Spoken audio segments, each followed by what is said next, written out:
wearing glasses. But anyway, I wanted to share the exercises that we discussed on the phone. The first one, which is from one of your most recent workouts, the cable glute kickback. Grab a resistance band. Here's your modification on the floor. Come to your bridge position. Heel down, toe up. Place the band underneath your top foot. Pull down on the band to create some resistance. Drive down to lift your hip. Lower part way down and lift. Keep doing this until you start feeling some burning. It shouldn't take too long. I'm already starting to feel that. So then you do 10, 12, 15 reps, and then just switch sides. Same thing on the other side.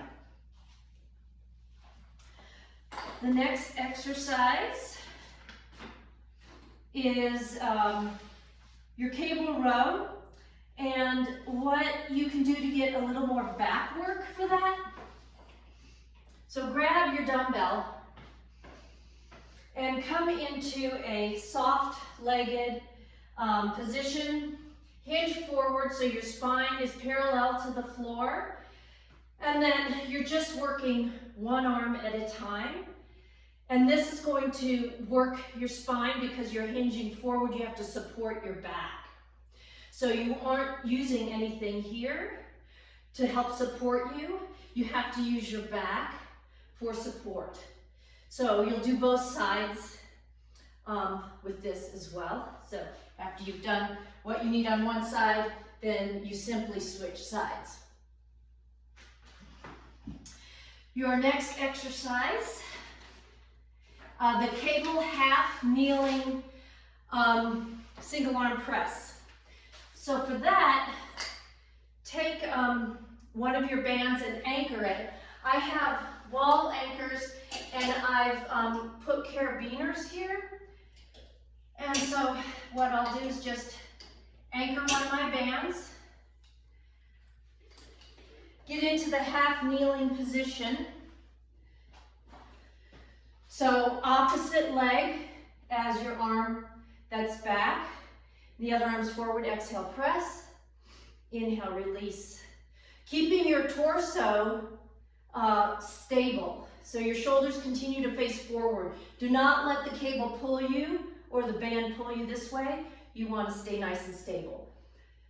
So until you feel some significant work in your chest, torso, and then obviously you just switch sides for the other side. And then your final substitution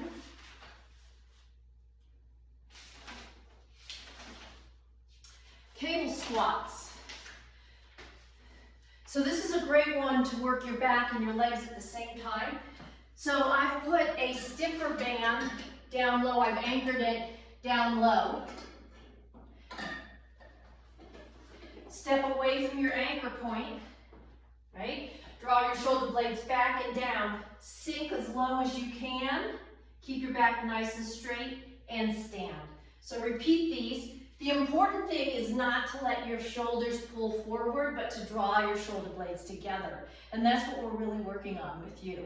So that's very important that we remember that. All right, so that's your substitute for your cable squat. And that's all we have. So if you have any questions regarding that, please contact me and I'll get you set up with something else. But thanks, it's great chatting with you earlier this morning, and I'll see you soon. Take care.